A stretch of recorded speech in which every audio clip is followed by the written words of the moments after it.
Hello friends, आज आपण बनवणार आहे पोहे. तर पोह्यासाठी मी पहिलं पोहे पाकडून घेतलेत आणि त्याच्यातून हे सगळं बारीक जी घाण असते ती काढून घेतलेली आहे. आणि हे पोहे भिजवले. पोहे भिजवून त्याच्यातलं पाणी काढून घेतले. पोहे भिजवून पाणी काढून झाल्यानंतर मी लगेच कांदा चिरून घेतला आहे. कांदा चिरून घेतल्यानंतर मिरची आणि शेंगदाणे, थोडंसं डाळवं आणि कोथिंबीर हे सगळं मी काढून घेतलेलं आहे. आता आपण पोहे बनवणार आहे. पोहे बनवण्यासाठी मी एक कढई घेतली छोटीशी. आता गॅस पेटवला आणि गॅसवरती कढई ठेवली. कढई ठेवल्यानंतर गॅस मिडियम करायचा. जास्त मोठा पण नाही करायचा आणि छोटा पण नाही, मिडियम. आणि हे पोहे चांगले भिजलेले आहेत. कढई गरम झाल्यानंतर आपण थोडंसं त्याच्यामध्ये तेल सोडणार आहे. एक मोठे चमचे आणि 2 चमचे. पोह्याला जरा ठीक म्हणजे जास्त पण नाही, मीडियम थोडंसं जास्त, म्हणजे आपण 2 चमचे तेल टाकू शकतो चांगलं. आणि आता मी ह्याच्यात तेल टाकते. मी सगळं अंदाजे करते, काही मोजून वगैरे घेत नाही. तर मी 2 माणसाचे पोहे बनवते, त्याच्यासाठी एवढं तेल घेतले. हे तेल गरम झाल्यानंतर मी त्याच्यात थोडीशी मोहरी आणि जिरे पण टाकणार आहे. आता मी हे तेल गरम झालेलं आहे. थोडासा गॅस मोठा केला मी. तेल गरम होईपर्यंत मी थोडासा गॅस मोठा केलेला आहे. आणि आता ही मी मोहरी टाकते. मोहरी थोडीशी टाकते, नकळत जास्तीची मोहरी नाही टाकत, थोडीशी टाकते. आणि त्यानंतर थोडीशी जिरे टाकते. आणि जिरे टाकल्यानंतर आपल्याला कांदा आणि मिरची टाकण्याच्या अगोदर कधी पण माझ्या हिशोबाने तर शेंगदाणे असं कडक आणि क्रिस्पी झाल्यावरच पोह्यामध्ये चांगले लागतात, नाहीतर असे चांगले नाही लागत. त्यासाठी मी आधी शेंगदाणे टाकते. आता मी गॅस बारीक केलेला आहे. दोघांमध्ये शेंगदाणे टाकले. पोह्यामध्ये शेंगदाणे जर पोह्यामध्ये शेंगदाणे आणि कांदा हा जास्त असेल, जेवढा जास्त असेल तेवढं चांगलं लागतं. आता मी शेंगदाणे टाकले. त्याच्यामध्ये आता डाळवं टाकते, म्हणजे दोन्ही पण क्रिस्पी एकसाथ होईल म्हणून. थोडंसं कडक झाल्याने ते चांगलं लागतं. पोहे थोडेसे सुट्टे करून घ्यायचे, कारण ते चिटकून बसतात ओले झाल्यानंतर. म्हणून थोडेसे सुट्टे करून घेतल्यानंतर असं भाजून घ्यायचं हे सगळं. मी गॅस बारीकच ठेवलं, तुम्ही बघू शकता. आणि हे शेंगदाणे कसं भाजते तसं आवाज येतो. हे भाजलं चांगलं क्रिस्पी होतं.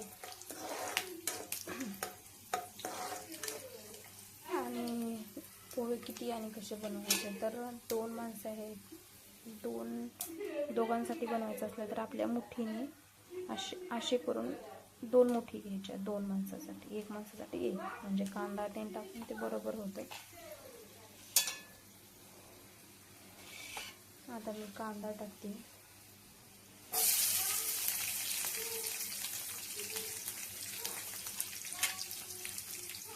कांदा टाकल्यानंतर मी कांदा आणि मिरची सोबतच टाकते एकसाथ थोडंसं. आणि कोथिंबीर सर्व झाल्यानंतर वरून टाकणार आहे.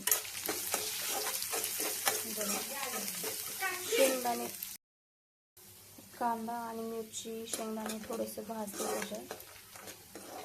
आणि ते भाजत आल्यानंतर थोडंसं भाजू द्यायचं. जास्त करपू पण द्यायचं नाही, जास्त त्याच्यातलं पाणी नाही गेलं पाहिजे कांद्यातलं. थोडंसं लालसर झाली पाहिजे कांदा. जास्त पांढऱ्याचं थोडंसं लालसरपणा आला पाहिजे त्याला. ते लालसर झाल्यानंतर आपण त्याच्यात थोडीशी हळद टाकणार आहे. आणि मग पोहे टाकणार आहे. तर हे बघा कसं होतं. आणि मी गॅस थोडासा मीडियम करते. आता गॅस मीडियम केल्यानंतर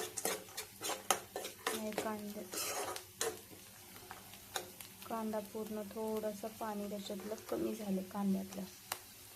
कसं झालं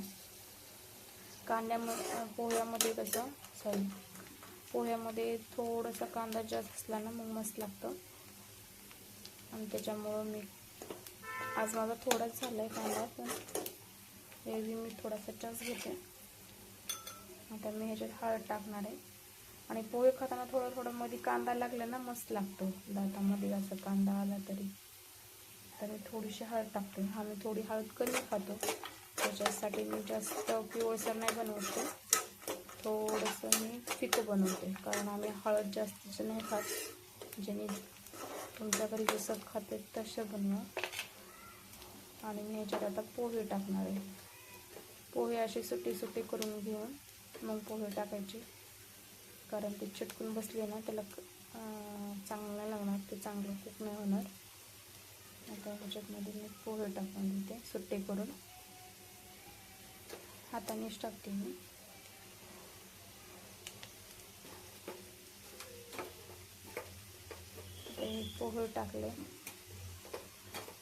पोहे टाकल्यानंतर गॅस थोडासा बारीक करायचा. गॅस बारीक करते थोडं, कारण पोहे टाकायला टाईम लागतो. त्याच्यासाठी करपूर नाही खाली म्हणून मी थोडासा गॅस बारीक केला आहे. हे बघा. आणि हे मी दोघांसाठी बनवते पोहे. हे बघा, पोहे बनवायचं सोपं आहे अगदी, काही त्याला अवघड नाही आहे, कोणी पण बनवू शकतं.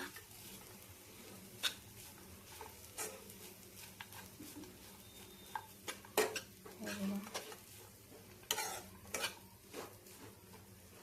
पोहे असे खालीवरी करून झाले. थोडा वेळ असं ठेवायचं ह्याला, थोडंसं म्हणजे त्याला वाफू द्यायचा. त्यासाठी मी असंच ठेवते. थोडंसं त्याच्यावर काहीतरी झाकते.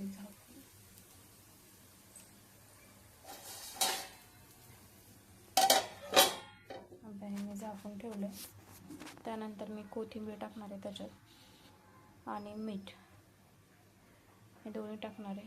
ज्यांना लिंबू आवडतो त्याने वरून लिंबू टाकून पण खाऊ शकतो. 1-2 मिनिट त्याला मी म्हणजे वाफू देणार आहे. 2 मिनिट वाफल्यानंतर त्याच्यामध्ये कोथिंबीर टाकते. व्हिडिओ पाहिला असेल तर लाईक करा, सबस्क्राईब करा.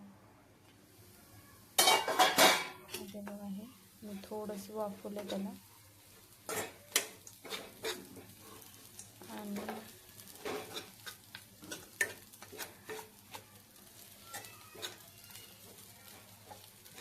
त्याला वाफवल्यानंतर त्याच्यावरती मी कोथिंबीर टाकते.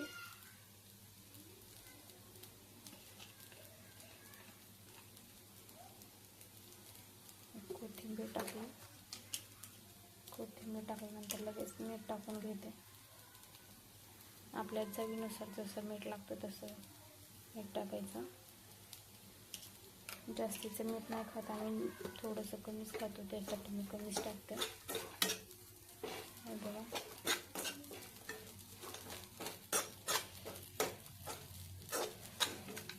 मी एका हातात मोबाईल पकडला, त्यामुळे मला कढईला पकडता येत नाही आहे. जास्त लवकर खालीवरी करता येत नाही आहे. असं कढईला पकडून एका हाताने असं पकडून खालीवरी करायचं. आणि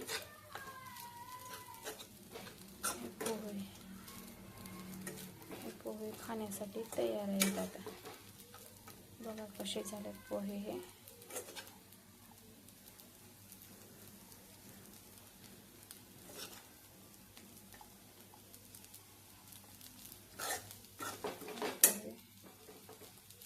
तयार झालेले आहेत. आता मी हे प्लेटात काढून घेते. गॅस बंद केलेला आहे.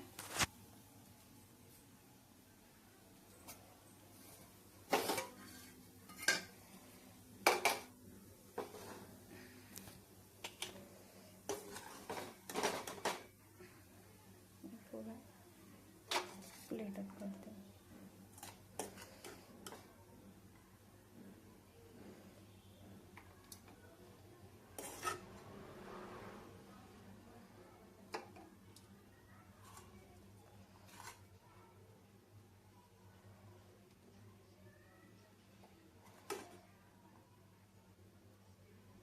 बघा हे पोहे काढलेत मी पोहे त्याच्यावरती लिंबू टाकून असं थोडेसे डाळिंब असले डाळिंब टाकून वगैरे शेव असले तर शेव टाकून किंवा मटकीचा रस्सा मटकीची भाजी बनवली असेल मटकीचा रस्सा सगळं टाकून आपण त्याच्यावरती खाऊ शकतो. या पोहे खायला. बाय.